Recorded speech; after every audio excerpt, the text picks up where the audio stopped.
Good morning. चलिए एक नए लेक्चर में हम लोग मिल रहे हैं। पिछले लेक्चर तक आप लोगों ने पार्ट मेन बुक का नहीं व्याकरण का पार्ट 3 तक क्वेश्चन आंसर कंप्लीट कर लिया है और पार्ट 2 भी आपका मेन बुक का कंप्लीट हो चुका है। अब मैं मेन बुक का पार्ट 3 पढ़ा रही हूँ जिसका शीर्षक है कदम का पेड़। इसका शीर्षक है, इस कविता, यह एक कविता है और कविता का शीर्षक है कदम का पेड़। यहाँ मैंने लिखा है ये कविता का शीर्षक है कदम का पेड़ और इसकी रचयिता हैं, इस कविता को लिखने वाली कवयित्री हैं सुभद्रा कुमारी चौहान। कभी कभी आपसे पूछ दिया जाता है कि इस कविता के कवि का नाम लिखें, तो इसलिए यहाँ पर कवि का नाम भी मैंने लिख दिया है।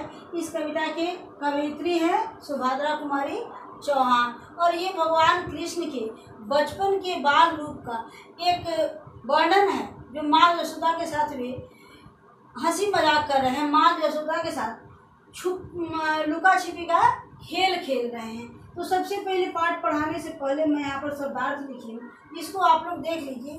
ये शब्दार्थ है कि यमुना तीर, यमुना कहते हैं एक नदी को, यमुना नदी, यमुना को नदी को कहते हैं। यमुना जो है एक नदी का नाम है और तीर मन होता है किनारा, तो यमुना नदी के किनार। कन्हैया आप लोग जानते हैं, कन्हैया भगवान कृष्ण को कहते हैं, तो कन्हैया कहते हैं कृष्ण को। हृदय, दिल, विकल, विकल कहते हैं व्याकुल, बेचैन।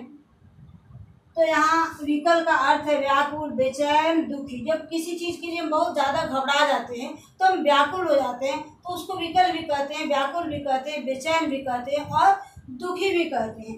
विनती कहते हैं प्रार्थना को, विनती माने होता है प्रार्थना, रिक्वेस्ट, निवेदन, अनुरोध।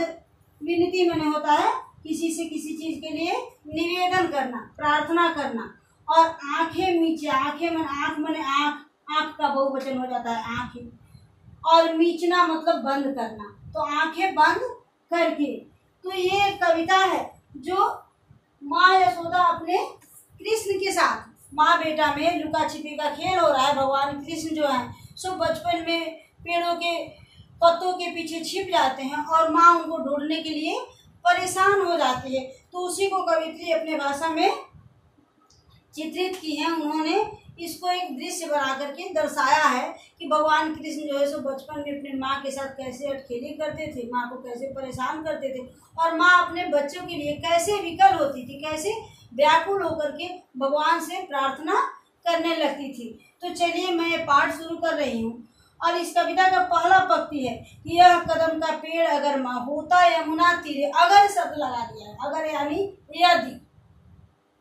तो कृष्ण अपने माँ से कह रहे हैं कि हे माँ, ये पेड़ जो यहाँ है, यह पेड़ अगर कदम की नदी का, यमुना नदी के किनार पर होता तो मैं भी उस पर बैठ कर नैया बनता धीरे धीरे। ये भगवान कृष्ण जो है सो ये भगवान कृष्ण नहीं कर रहे, एक आम बच्चा कह रहा है कि यह पेड़ जो है सो जिस प्रकार भगवान कृष्ण अपने माँ के साथ अटखेली किए थे, माँ के साथ आंख में चौली खेले थे, उसी प्रकार मैं भी खेलता। कब खेलता? यदि यह पेड़, ये कदम का पेड़ देख करके बच्चा करे कि यदि यह पेड़ अपने यदि यह पेड़ यमुना नदी के किनार पर होता, कहाँ होता? यमुना नदी के किनार पर, तो मैं भी उस पर बैठ कर नैया बनता धीरे धीरे। तो मैं भी भगवान कृष्ण की तरह उस पेड़ पर बैठ जाता और धीरे धीरे कृष्ण बनने का कोशिश करता। यदि यह पेड़, यह कमल कदम का पेड़ नदी के किनार पर होता, किस नदी के? यमुना नदी के किनार पर, तो मैं भी उस पर बैठ जाता और भगवान कृष्ण का नकल करता। मैं भी उस पर बैठ कन्हैया बनता धीरे धीरे। मैं भी उस पर मैं उस पर बैठ जाता और कन्हैया बनता धीरे धीरे और मैं धीरे धीरे कन्हैया बन जाता। अब कह रहा है कि आगे क्या चाहिए? तो ले देती यदि मुझे बांसुरी तुम 2 पैसे वाली। हे माँ, भगवान कृष्ण जो है सो कदम के पेड़ पर बैठ करके बांसुरी बजाए थे, तो मेरे पास तो बांसुरी है नहीं, तो ले देती यदि मुझे तुम बांसुरी 2 पैसे वाली। यदि तुम 2 पैसे का बांसुरी मेरे लिए खरीद देती, किसी तरह नीचे हो जाती यह कदम की डांडी। अगले पेज में देखिए, यहाँ कह रहे हैं कि गुस्सा होकर मुझे डांटती, कहती नीचे आ जा। अब पर जब मैं न उतरता, हंसकर कहती मुन्ना राजा। माँ जब बाहर आती है और अपने बच्चे को कहीं नहीं देखती है तो वह घबरा जाती है और फिर गुस्सा दिखाते हुए कहती है कि तुम जहाँ कहीं भी हो नीचे आ जाओ। पर जब मेरे ऊपर उनके डांट का कोई असर नहीं होता, वह देखती है कि मेरे डांट से इस पर कोई प्रतिक्रिया नहीं हो रहा है, कहीं दिखाई नहीं दे रहा है, तब वह हंसने लगती है और फिर अपनी प्यार दिखाते हुए कहती है कि मुन्ना राजा, हंसकर कहती मुन्ना राजा नीचे उतरो मेरे भैया, तुम्हें मिठाई दूंगी या नए खिलौने, माखन, मिश्री, दूध, मलाई दूंगी। जब माँ देखती है कि डांट का कोई असर नहीं हो रहा है, तब उसके पास कोई अस्त्र शस्त्र नहीं बचता है, तब वहाँ पर फिर बच्चे को प्रलोभन देने लगती है, बच्चे को लालच देने लगती है और बच्चे को कहती है कि मेरा भैया, मेरा बेटा, मेरा मुन्ना राजा, तुम नीचे उतर जाओ, तुम जो कहोगे सो मैं तुम्हें दूंगी, नए खिलौने, माखन, मिश्री, दूध, मलाई दूंगी, तुम्हारे लिए नया खिलौना खरीद दूंगी, तुम्हें माखन मिश्री दे दूंगी और तुम्हारे लिए जो कहोगे सो करूंगी, लेकिन तुम नीचे तो उतर जाओ। कह रहा है कि मैं हंसकर सबसे ऊपर की टहनी पर चढ़ जाता। जब बच्चा देखता कि माँ मुझे इतना सारा प्रलोभन दे रही है, माँ मुझे नीचे उतारने के लिए सब कुछ करने के लिए तैयार है, तो मैं और ऊपर की टहनी पर चढ़ जाता। एक बार कह माँ पत्तों में वहीं कहीं छिप जाता, ऊपर की टहनी पर चढ़ जाता और एक बार माँ स्वर निकाल करके, माँ कह करके, और फिर वहीं कहीं पत्तों में छिप जाता। अब माँ जब माँ सुनती है तो और घबरा करके चारों तरफ देखने लगती है कि कहाँ है, किधर से आवाज आ रही है, लेकिन कहीं भी उसे अपना बच्चा दिखाई नहीं देता है। कह रहा है कि बहुत बुलाने पर भी माँ जब मैं न उतर कर आता। ये सारा कविता जो है सो एक कल्पना है। तो ये बच्चा कह रहा है कि हे माँ तुम बहुत बुलाती, फिर भी मैं नीचे उतर कर नहीं आता। तब माँ का हृदय बहुत विकल हो जाता। कह रहा है कि हे माँ, एक माँ का हृदय है, तब तुम बहुत ज़्यादा व्याकुल हो जाती, बहुत ज़्यादा घबरा जाती, मेरे लिए बहुत ज़्यादा चिंतित हो जाती।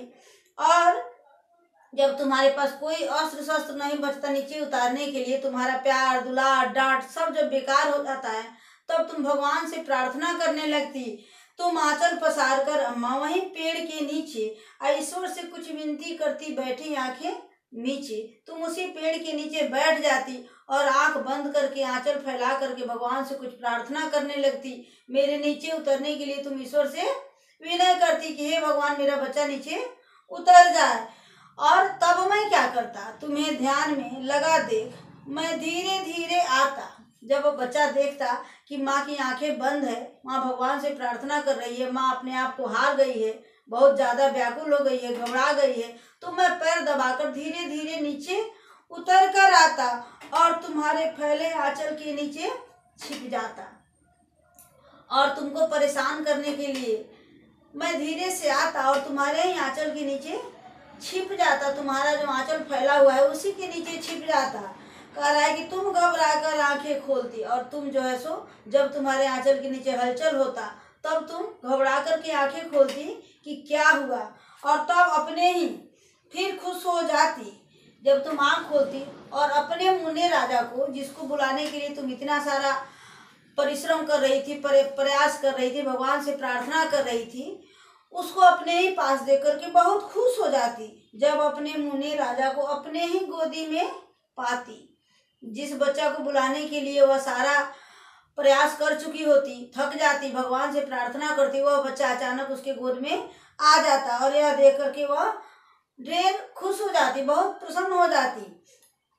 इसी तरह कुछ खेला करते हम तुम धीरे धीरे, अम्मा कदम के पेड़ अगर होता यमुना तीरे। तो ये सारा कविता जो है सो एक कल्पना है। कह रहा है बच्चा कि इसी तरह कुछ खेला करते, हे माँ हम और तुम, मैं और तुम, हम लोग ऐसे ही आंख मिचौली खेलते, एक दूसरे को परेशान करते, आनंद लेते। कब? जब यह कदम के पेड़ यमुना के किनार पर होता तब। तो यह पूरी की पूरी कविता एक कल्पना है और यह एक बच्चा अपनी माँ से अपनी इच्छा व्यक्त करता है कि हे माँ, अगर यह कदम के पेड़ यमुना के किनार पर होता तो हम भी कृष्ण बन जाते। कैसे? उस पेड़ पर बैठ करके, बांसुरी बजा करके और तुम्हारे साथ आंख मिचौली खेल करके हम भी कृष्ण की तरह तुम्हें परेशान करते। और फिर लास्ट में यह कविता का दे दिया है कि इसी तरह कुछ खेला करते हम तुम धीरे धीरे, अम्मा कदम के पेड़ अगर यह होता यमुना तीरे। यानी यह बच्चा पूरी कविता कल्पना किया है। कवित्री जो है सो बच्चे की मन की भावना को अपने शब्दों में पिरोया है और उन्होंने बच्चे की भावना को लिखा है कि बच्चा जो है सो कल्पना करता और अपनी माँ से कहता कि ये माँ, यह कदम के पेड़ यमुना किनार पर होता तो मैं भी बांसुरी बजा करके तुम्हें कृष्ण की तरफ परेशान करता। तो इस कविता की कवित्री हैं सुभद्रा कुमारी चौहान और इस कविता में एक शिक्षा दिया है कि माँ की ममता अनमोल है, माँ की ममता का कोई मोल नहीं है। माँ अपने बच्चों के लिए सब चीज़ निछावर करने के लिए तैयार हो जाती है और अपने बच्चे के लिए कभी भी किसी प्रकार का कोई भी जोखिम उठाना नहीं चाहती है। तो ये कविता हो गई और इसको आप लोग अपने कॉपी में शब्दार्थ को नोट करेंगे, कविता को याद करेंगे और याद करके कोशिश करेंगे अपने कॉपी में बिना देखे लिखने के लिए। कविता को बिना देखे पढ़ लेंगे और फिर किताब को बंद कर देंगे। एक बार पूरी कविता ना हो सके तो आधा आधा करके 3 पार्ट में करके इसको अपने कॉपी में नोट करेंगे और फिर किताब से ही करेक्शन करेंगे कि आप सही लिखे हैं या नहीं। इसके लिए आप लोग किताब की सहारा लेके और फिर उसको आप चेक भी करेंगे। चलिए फिर हम अगले लेक्चर में प्रश्न उत्तर करवाऊंगी इसकी। फिर